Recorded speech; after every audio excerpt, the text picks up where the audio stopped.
Olá! Bom, pessoal, no vídeo de hoje a gente vai falar acerca de um assunto que eu gosto muito, que seriam verbos que são seguidos por infinitivo e verbos que são seguidos por gerúndio. O que é isso, pessoal? Bom, verbos seguidos por gerúndio em inglês são esses verbos que têm a terminação ing no final do verbo. Lembrando que toda vez que vocês verem alguma palavra que tem essa terminação de ing, o G nunca é pronunciado, pessoal, na palavra interesting. Claro que aqui essa palavra não é um verbo, só quero mostrar para vocês que aqui a gente não pronuncia o G. Toda palavra que segue esse padrão do ing, isso vai acontecer. Bom, pessoal, em inglês, o que seriam verbos no infinitivo? Aqui a gente vai ter dois tipos. Primeiro tipo, a gente vai chamar de to infinitive, porque basicamente, pessoal, são verbos que são seguidos por esse to. A gente já vai falar mais acerca disso ao longo do vídeo. Mas, por exemplo, o verbo want é seguido pela preposição to. Então, eu poderia dizer I want to study more. Esse é o primeiro tipo de infinitive que a gente tem. O segundo tipo de infinitive a gente vai chamar de bare infinitive, porque são verbos que são seguidos por um infinitivo também, mas o infinitivo sem o to. Então, por exemplo, com o verbo can,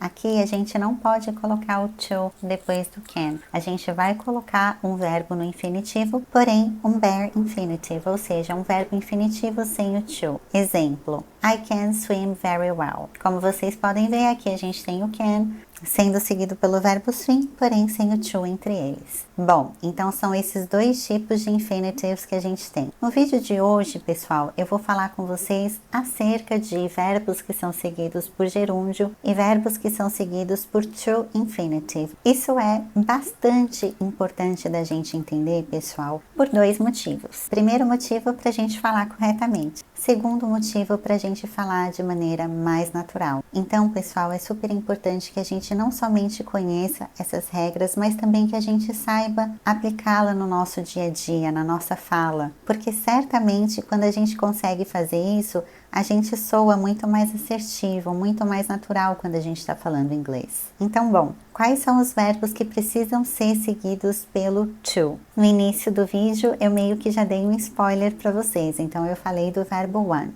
No exemplo, I want to rest more. Um outro verbo que também precisa ser seguido pelo to é o need.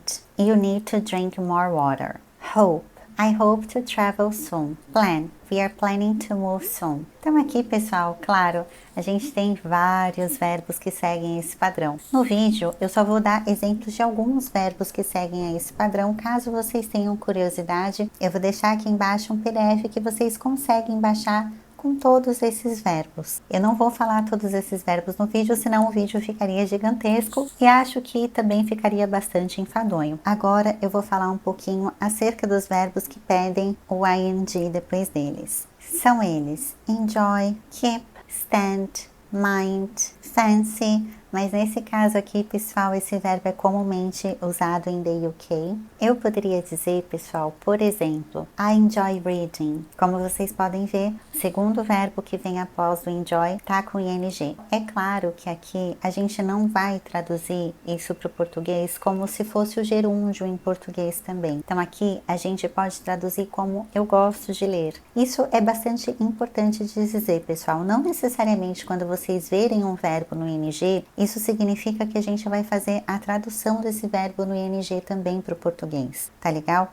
Preciso que aqui vocês tenham a cabeça bastante aberta para entenderem isso. Eu acho que eu já falei em um vídeo que às vezes a tradução pode funcionar, mas isso não vai ser aplicado em todas as vezes. Então, muitas vezes a tradução não vai funcionar. Inclusive, se a gente tentar recorrer a uma tradução, a gente pode acabar se complicando. Esse é um desses casos. Então, nesse caso aqui, eu não aconselho a gente a traduzir ao pé da letra, tá legal? Então, gerúndio normalmente são esses verbos que têm essa terminação em português, né? Essa terminação de fazendo, ouvindo, falando, andando. São verbos que têm essa continuidade. Porém, em inglês não necessariamente. Então, quando a gente tem um verbo no gerúndio, ele pode servir a diferentes propósitos e não necessariamente uma ação contínua, como é o caso do português. Por que que esses verbos pedem por gerúndio, pessoal? Bom, eu sei que algumas pessoas não gostam de explicações gramaticais muito profundas. Caso esse seja o seu caso, vocês têm algumas opções, pessoal. Vocês podem pular o vídeo, tá legal? Eu vou deixar a minutagem aqui embaixo certinha, ou vocês podem escutar o vídeo na velocidade 2.0. Mas bom,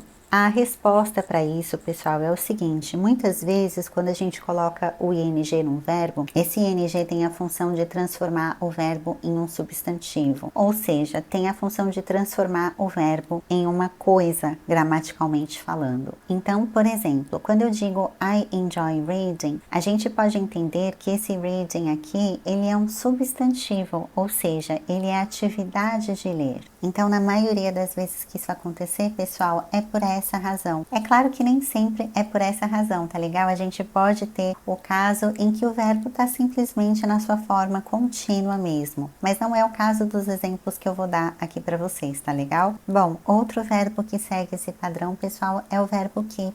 Então, sempre que vocês quiserem usar esse verbo, necessariamente o próximo verbo depois dele precisa ser o ing. No caso aqui, eu poderia dizer keep studying. Keep practicing every day. I need to keep reading. Aqui, como vocês podem ver, eu estou usando o verbo need. Need está sendo seguido pelo to e o keep está sendo seguido pelo ing. Outro verbo que isso vai acontecer é o mind. Poderia dizer I don't mind waiting. Eu não me importo de esperar. Do you fancy going out tonight? Essa palavra fancy, pessoal, claro, pode ter outro sentido, tá legal? Por isso que eu falei para vocês que ela é mais comumente usada em the UK. Aqui, ela vai ter o sentido de querer ou estar afim de alguma coisa. Mas vocês podem ver essa mesma palavra com o sentido de chique. Outro verbo que também precisa ser seguido pelo ing é o stand. He can't stand studying at night. Aqui, pessoal, o verbo stand tem o sentido de não conseguir suportar alguma coisa. Vocês podem ver a palavra stand com algumas prepositions e, claro, se tiver junto com alguma preposição, o sentido vai ser diferente, como, por exemplo, stand up, ficar de pé ou se levantar. Então, aqui no exemplo que eu dei, claramente o sentido que a gente vai atribuir é diferente, no sentido de não aguentar, não suportar alguma coisa. De novo, pessoal, vários verbos seguem esse padrão de ing. Aqui no vídeo são esses verbos que eu separei para falar para vocês. Porém, a gente tem um outro caso, pessoal, e é sobre esse caso especialmente que eu queria falar com vocês, que são verbos que podem ser seguidos tanto por ing quanto por infinitivo. Mas o que vai acontecer, pessoal? A gente vai ter diferentes sentidos. Então, caso o verbo seja seguido por ing, a gente vai ter um sentido. Caso ele seja seguido por um infinitivo, a gente vai ter outro sentido. É o caso do verbo stop. Então, no primeiro exemplo, I need to stop to eat. Eu preciso parar para comer. Nesse caso aqui, pessoal, quando o stop é seguido por infinitivo, significa que eu preciso parar o que eu estou fazendo para ir comer. Agora, se eu dissesse, por exemplo, I need to stop smoking. Nesse caso aqui, stop está sendo seguido pelo ing e o sentido que a gente tem aqui, pessoal, eu preciso parar de fumar, ou seja, eu preciso parar de fumar para sempre. É claro que é drástico falar para sempre, né, pessoal? Mas o que eu preciso que vocês entendam é o seguinte: quando a gente tem o stop sendo seguido por um ing, a ideia que a gente traz aqui é que a gente definitivamente precisa parar com essa ação. Um outro verbo que também pode ser seguido pelos dois, pessoal, é o verbo remember. Então, por exemplo, I remember meeting her last year. Nesse caso, pessoal, quando a gente tem o ing, significa que isso aqui é uma lembrança, algo que ficou na sua memória. E no segundo caso, I need to remember to lock the door. Nesse caso aqui, pessoal, significa que eu preciso me lembrar de fazer isso, ou seja, preciso lembrar de trancar a porta. Então, no primeiro caso, quando você lembra de alguma memória, e no segundo caso, quando você precisa lembrar de fazer alguma coisa. E bom, pessoal, a gente tem a categoria de verbos que podem ser seguidos tanto por infinitivo quanto pelo to, mas esses verbos, eles não mudam o sentido. Então, ou até mudam, mas a mudança é muito sutil, pessoal.